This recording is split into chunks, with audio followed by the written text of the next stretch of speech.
So, this has been a go-to title for mine for ages. I've always wanted to get the Edwin Starr song playing. Because why would you not? And we all know the song, yeah? War. Good God, exactly. So what I want to use is punctuation code. The colon there stands for good God. So if you see it throughout the presentation, just remember the colon in your head says that. So what I want you to do is quietly, when we read the title, think that in your head. So games. Good God. What are they good for? But of course, it all kind of falls down on the next slide, because actually, quite a lot we should probably talk about. This doesn't really scan with the song. Yeah. So, I got a mail. And they said, I hope there's sound on this. I have a mail, and they asked me, would you like to speak? They liked you enough last time that they'd like you to come back. Would you like to speak? And it's like, and I said, well, that's odd. Why did that do? Is it going to play? It's not going to play. No. Oh no, that's okay. Which is odd, because the last time I was here, I told you about this book. You can see that this is really awkward. I told you about this book. This book says that there will be a mass extinction event. 95% of the planet will die, and 5% will remain, and you will tell stories about what came before so that we can rebuild. And I was talking about this in relation to startups. And apparently that wasn't miserable enough for you to not let me come back, so that was nice. We thrive on misery. You know. Oh, that's awesome. Have you seen an Estonian or Finnish film? And now I have my new playlist. So, thank you for having me back, and this was a little on the rough side, because they asked me in the mail my favourite question. Would you like to talk? Oh my God.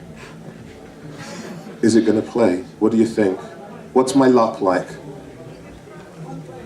It's not. I have a really awkward thing here. It doesn't look like it's going to play at all. God hates me. Only Murphy. Tell us about it. It's not going to play, is it? I can reenact the whole scene. That's brilliant. So, Chowder comes in. Would you want to be the lollipop lady, whoever says that? Okay. You'll be the lollipop lady? Lollipop? Would I? Would you? Would I? Would you? Would I? Would you? Would I what? Like a lollipop. Would I? Would you? Rada. Yes, please, I would like a lollipop. And that's exactly what happened. Would I like to talk? Fuck yes, I'd like to talk. And thank you. But I've not been out talking for a while. And last time I was here, I talked about the Game Dev Days presentation, and that was all about storage, and you've probably already seen that. And don't look at it if you haven't, because I'm not that photogenic. And there's this thing here, videogenic, is that a word? Because it probably should be. I'm not very videogenic. But I don't really have that a talk now. And they said, is there a theme? And I went, no, there's no theme. Just talk about whatever you're comfortable with. So that didn't help. And we eventually sent some mails backwards and forwards, and we agreed on a subject. And so let's see how this goes. This is my wife. Well, clearly it's not actually my wife, it's a picture of my wife, but you get the idea. She's been a social worker since 2001, a drug counsellor since 2005, working with adults for 4 years, and then with youth from 2009. We've been together for a while, and I've been exposed to her work. Oh, this is going to suck even more. She even took me to see Bruce Alexander. Now, if you don't know who Bruce Alexander is, this video would have been fucking brilliant. It would have been the best thing ever. Yeah. Okay, so, where did it go? There. Rat Park. If you stick a rat on its own in a cage and give it a bottle of water and another bottle of water laced with heroin or cocaine, the rat will only drink from the laced water until it overdoses and eventually dies. And so this was an experimentation to show how drugs were addictive. And then Bruce Alexander, sometime in the 70s, went, sounds a bit shit. I mean, it's in a cage on its own, and rats are social animals, so let's put a rat park. And he built this rat park with stuff to play with, and rats to have sex as much as they want to, and tunnels to climb along, and then the 2 bottles. And none of the rats in Rat Park drank from the poisoned water. They only drank from the clean water. Interestingly, if he then took rats who had been locked in cages and were absolutely hardcore addicted to drugs, put them in Rat Park, they stopped taking the drug. They went through cold turkey while playing with other stuff. The miserable effect of this is, of course, going to rehab doesn't help if your life is still shit, but it changed how people thought about addiction.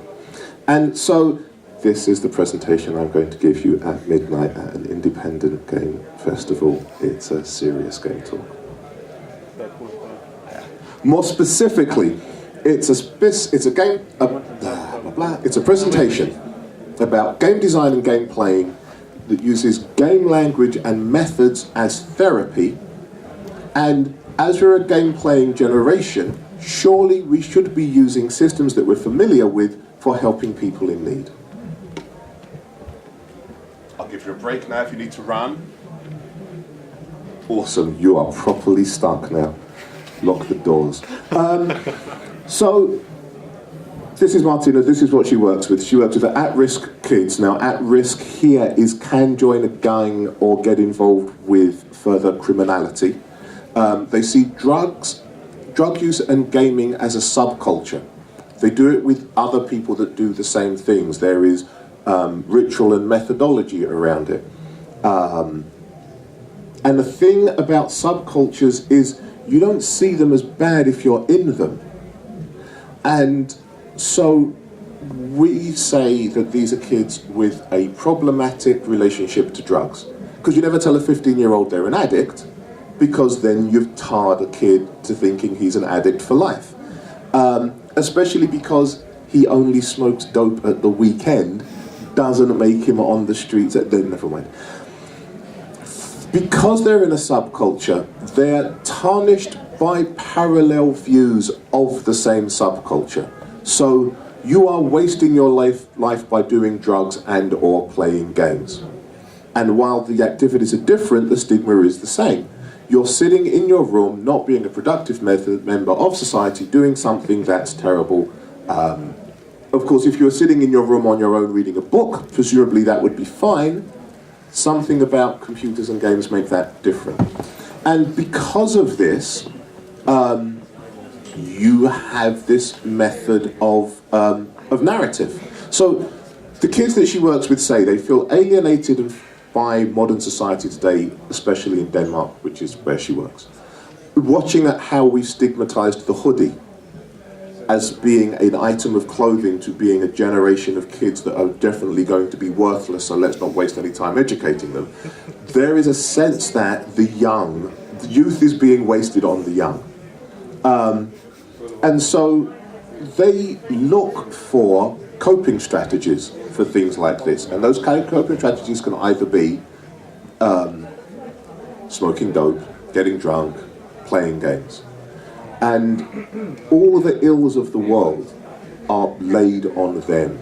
The family is broken because you are smoking, because you are in your room playing WoW all night. And so this then becomes their personal narrative. Everything is shit because of me.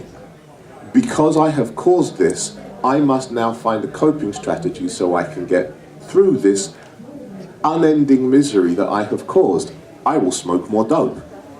And the cycle goes on.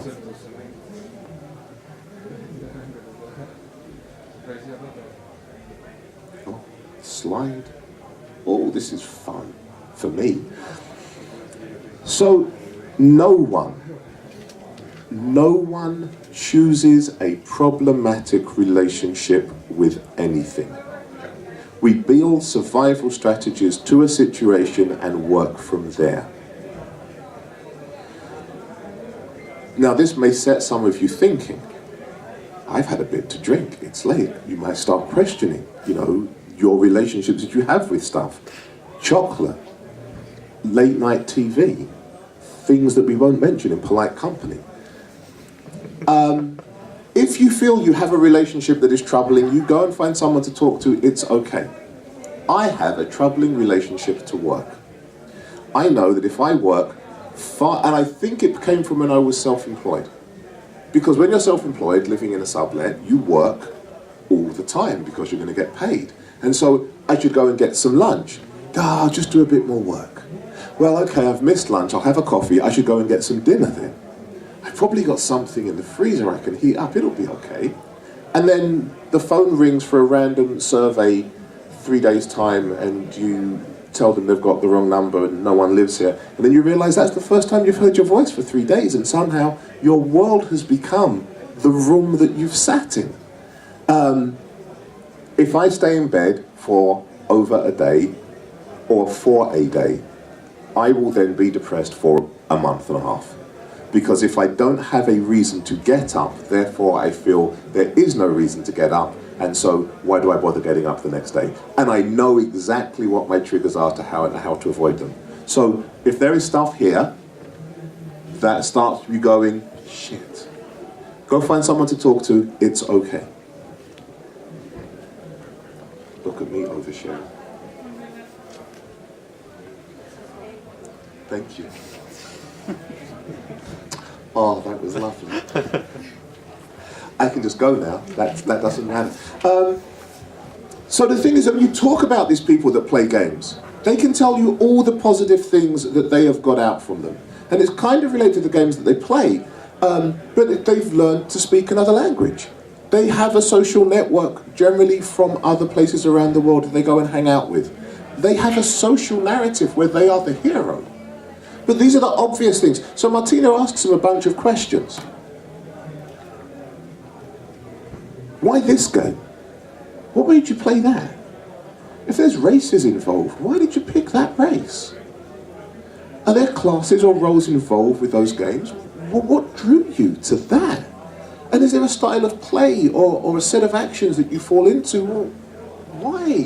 What was it that made you interested? And she doesn't ask them as the commune lady that's come to assess them. She asks them because she's genuinely interested. And most of them say, I play Counter-Strike. Shooting people isn't really a thing that I can take out of the game. It doesn't work. But after a while, she gets to the point where she can get them to reflect on themselves and their answers. And then you get the things that, the transferred skills. I'm a scout in a first-person shooter. If I go out with my mates, I'm the one that is always looking 2 streets ahead, spotting the places where there's going to be trouble and keeping everyone away, especially if my mates are a bit off their heads. I'm the healer. I keep people alive in the game. It is my job to make sure no one goes down. And when I'm out, I'm the designated driver. I make sure no one's having a bad trip. I make sure everyone has enough water. I'm the tank. This story is, I heard this story from a colleague of mine. He's a university professor, his son does really well in school. He gets a phone call saying his son's been sent home, been called into the office of the principal, everything's a bit shit. So he goes home, rants and rails at his son, what the hell's going on, you never get into trouble. No, he says, I tanked. What do you mean you tanked? Well, we've got a mate, he's always fucking up, he was really low health. If he got hit, he would die. So I'm properly hard, I never do anything wrong, so I tanked. And our other mate, he DPS'd. So the teacher blames this kid, I step up and say, no, it was me, I did it. And then as he's trying to talk to me, my other mate's like, why do you always pick on this kid? You always pick on him. Are you trying to get rid of him? That's a really shitty thing to do as a teacher. Until he just shut up and went away. And so we just healed the kid, and he's probably got some health back now because he didn't do the thing they thought he did. He did do the thing they thought he did, but... And so suddenly you have this sense of I have to know what's on the next slide. They then have a realization that the things that they do in games that has value, they do outside of the game that also then has value. I should have done that. I'm such a muppet. The thing about games is we're really good at making people think that their actions have value. And we do it through feedback. Our games value your players' actions by giving you the feedback that telling you are awesome. And this just reinforces the belief in the player that they are worthy in the game. And it's the difference between what? Why do I have a lot of bright white on the screen? Oh, did I push the wrong button? Yes. It's the difference between you have failed this level, try again, try again, try again, try again, try again. Well done. And you have failed this assignment, this relationship. You are worthless. Your life is over. Now die. And we know this to be true because this is the stuff that we live through every day. I have failed. I am rubbish. So by highlighting parallel skills within games, Martina shows her kids, that the same skills they view as valuable in game still have value in the real world. And this then rewrites her kids' narratives, and as she says, the perseverance that they have when they're playing is of value. At no time do they lose track or lose heart in their tasks. No matter the challenges in the games, they know they can overcome them. They are heroes. They can save the world. But ask them to fill the dishwasher. And so she says, why can't we give them the sense of value and worth and power and belief in what they do in game and transfer it out? So I am really bad at segueing out of topics from one to another, and I never have that transition slide, and so, puppy. That'll do.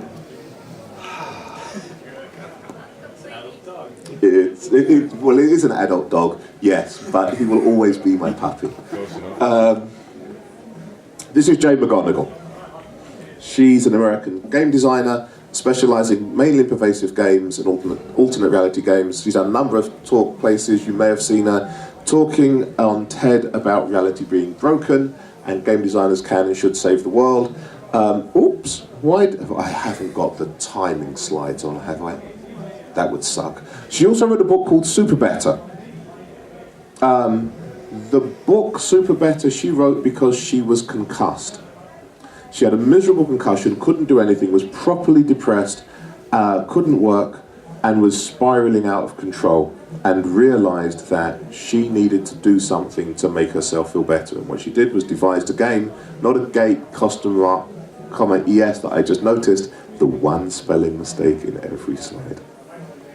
I do hope I just didn't copy and paste this.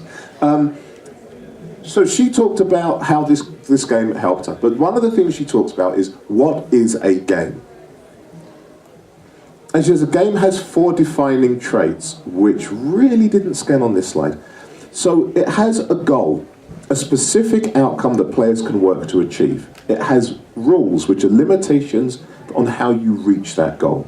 It gives you a feedback system that shows how close that goal is, and you voluntarily participate, which means you accept goal, rules, and feedback.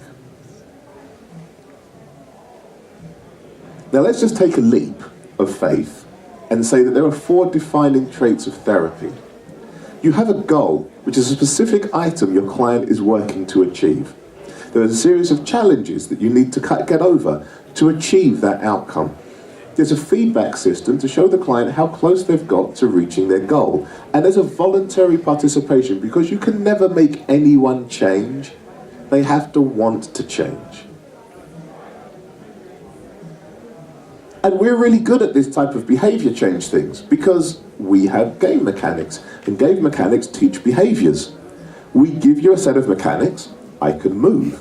This suggests that I have to travel from place to place. I can climb. That means that it suggests that there are things at height. And if there are things at height, I can climb to get there. I can shoot. Not only does it suggest that there are things to shoot at, it means that also I have things to shoot with. And so we give you a set of rules, a set of behaviors we would like you to model, and then we give you feedback to reinforce them. Hey, move to this new area. It's better than the one you're in. Or, there's that thing you need to pick up. Go on then, off you go. I can climb things. I get better views from when I'm up than when I'm down. I can get better items if I have to climb up there and get them. I shoot to survive by killing enemy to increase my score to gain items. And when I use items, I can complete tasks. And we reverse this. I've walked into the area that's far too hard for me. I have been squashed.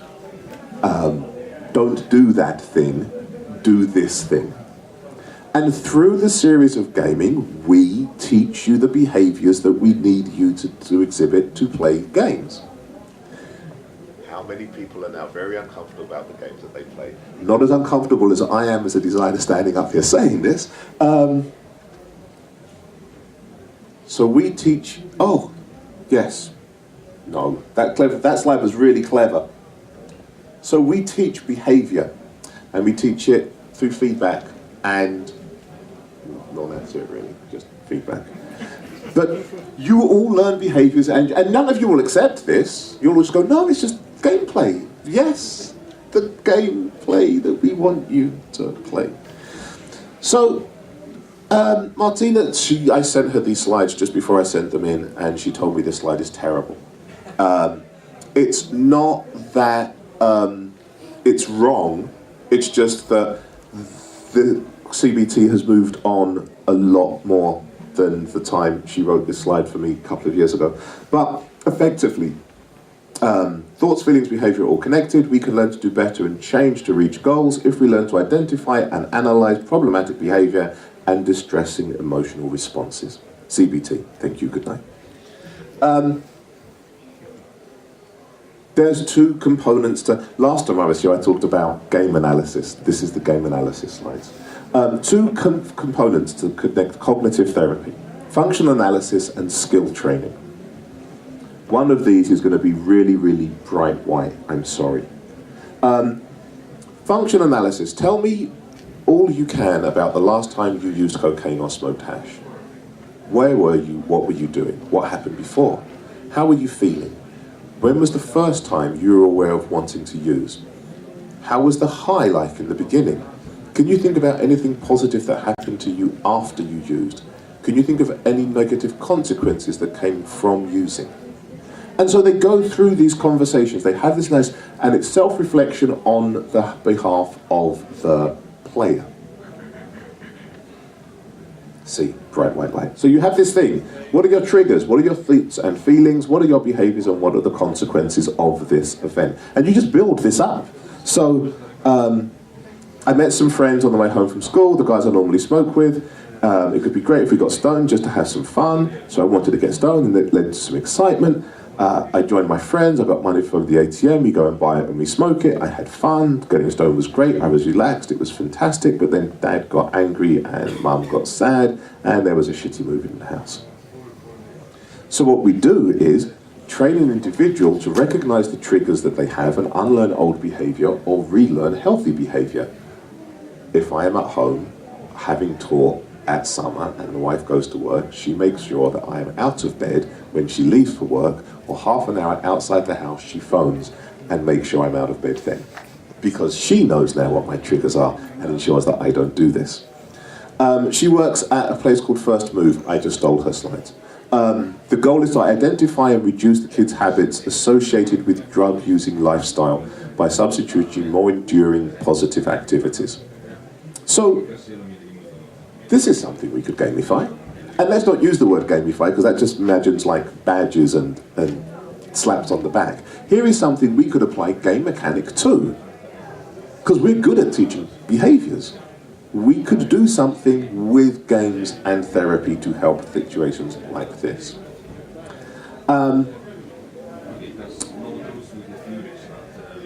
One of the things that we use within games to make you do the stuff we want you to do is rewards. Rewards also work within social work. Stop me if you see Farmville. A reward, tangible or intangible, is presented after the occurrence of an action with the intention of causing the behavior to occur again. This is done by associating positive meaning to the behavior. Congratulations, you've planted those strawberries. You've got those strawberries to pick now. Go plant them again, it felt awesome. So we have this setup.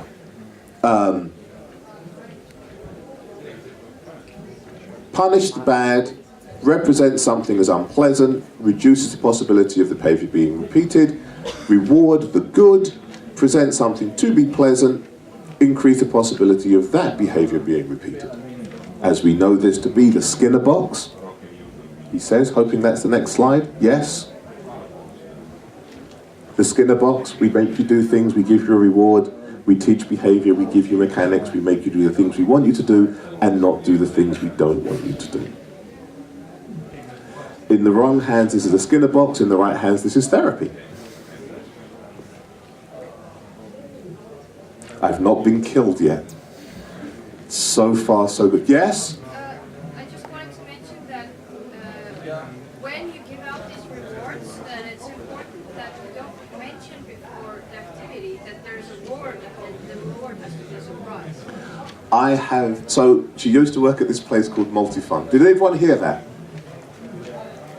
Yes? Great. So she used to work at this place called Multifund. In Sweden, you can lock up teenagers because Swedes. In Denmark, you can't. So there was this system that worked in Sweden where kids with antisocial behavior would be locked up and they'd still go to school, but they would be held in this place. So they would get points for doing good. Getting up and making your bed will give you points.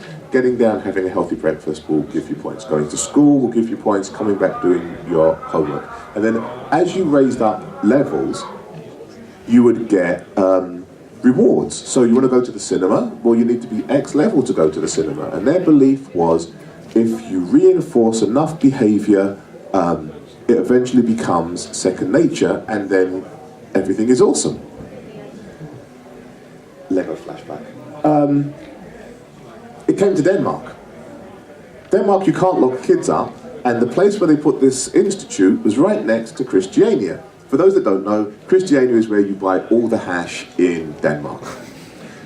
So they'd say to the kids, you need to get up and make your bed. Don't want to. Well, if you don't, you can't go out tonight. Fuck you, you can't lock me in here. And then they'd run away. So Martina comes back and she says, I'm doing this thing, it's this and this and this and this. Well, okay, so you can take points away from them. No. No. No. There is a punishment involved. No, we don't punish.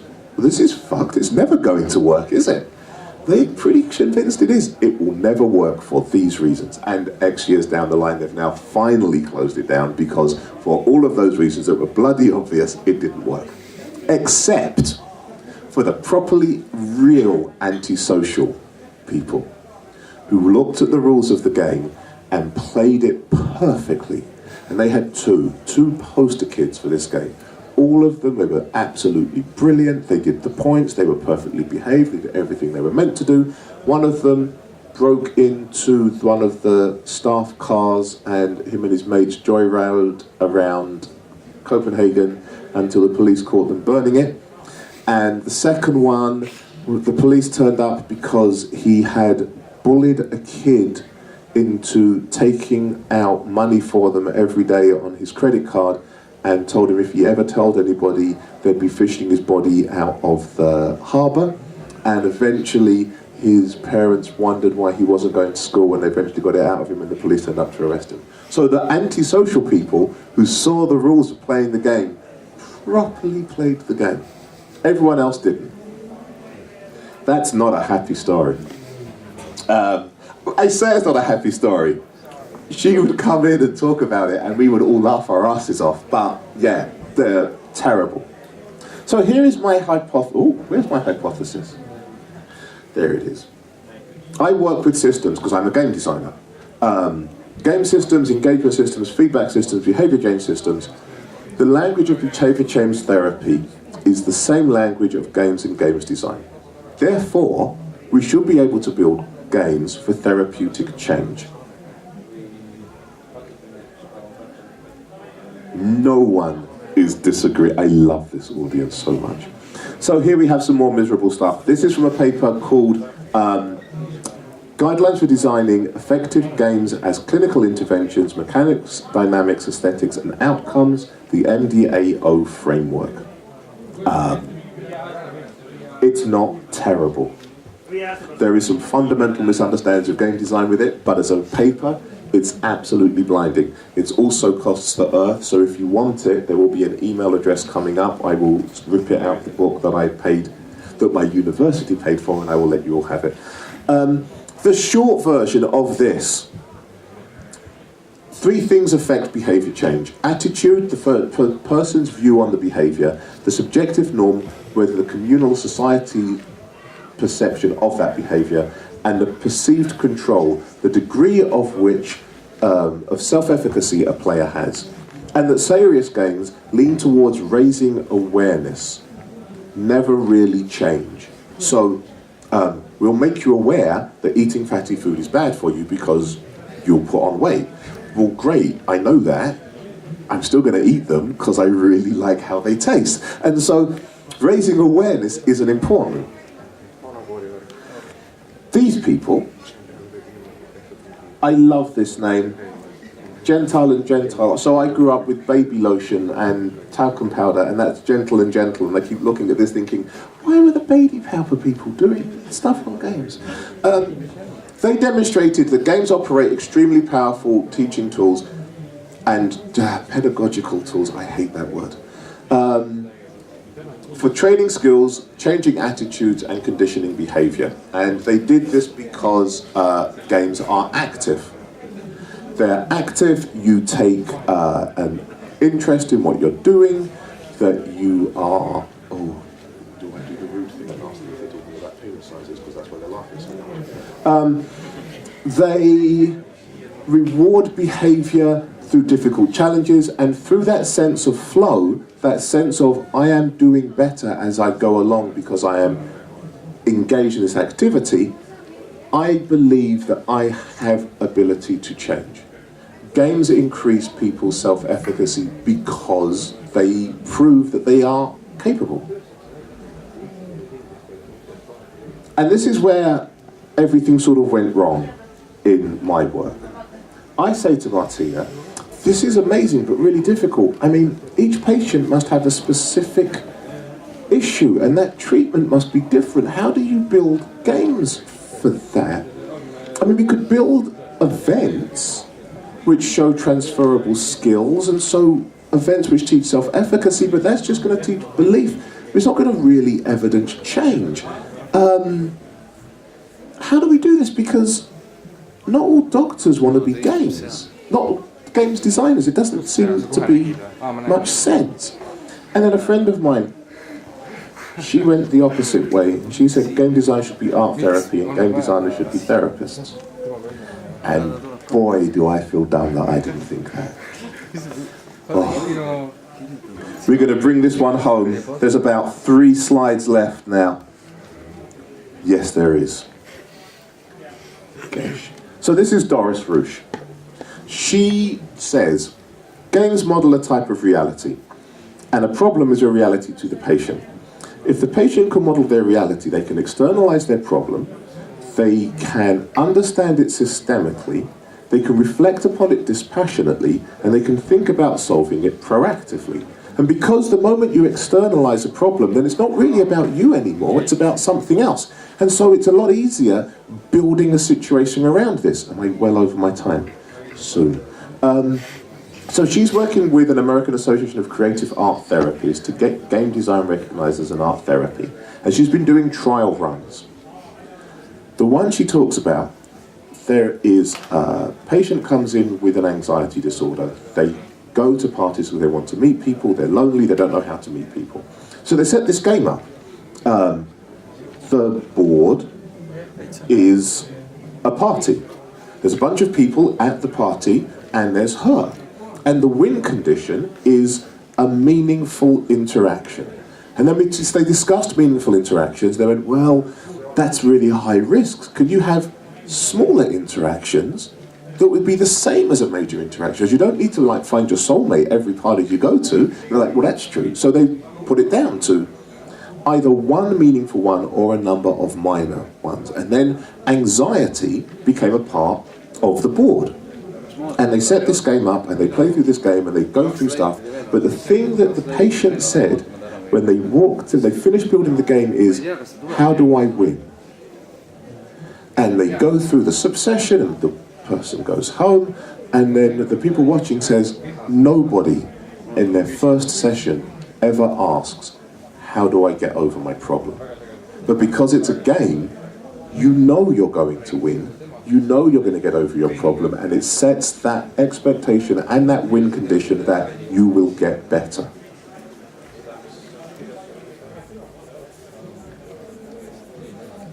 So there you have it. Really? I wrote that, okay. What I hope we're seeing is a new understanding with just how powerful games are, not just as product, but as medium, or more as language. Did we talk about the language of film and the language of movies and books, of course? Malmö University has programs on bibliotherapy, use of books, reading and probably writing as therapy. And I'm hoping that in some way, this works that way. And I also hope that this wasn't as tedious as I feel it might have been. Because I love this subject, but that's just me. I think it's fascinating. I think games should be doing a lot more than, you know, pew, pew, pew. So this is me. If you mail me, I'll point you at some of the things we talked about. I will also answer mails. I know you lovely people at the back sent me mail and I didn't answer you. It's because I was crap and I'm sorry. But if you mail me again, I will be better. I know. Thank you. So, shall we bear? I always bear. Shall we bear? Oh, all right then. We'll bear. It's a thought, it's a saying, it's a call to action. I like to keep it at heart in times like this. It's the words of Werner Herzog. There is work to be done, and we will do it well. Outside, we will look like gangsters. On the inside, we will wear the gowns of priests. I've been Adam Mays and you have been very, very patient. Thank you very much.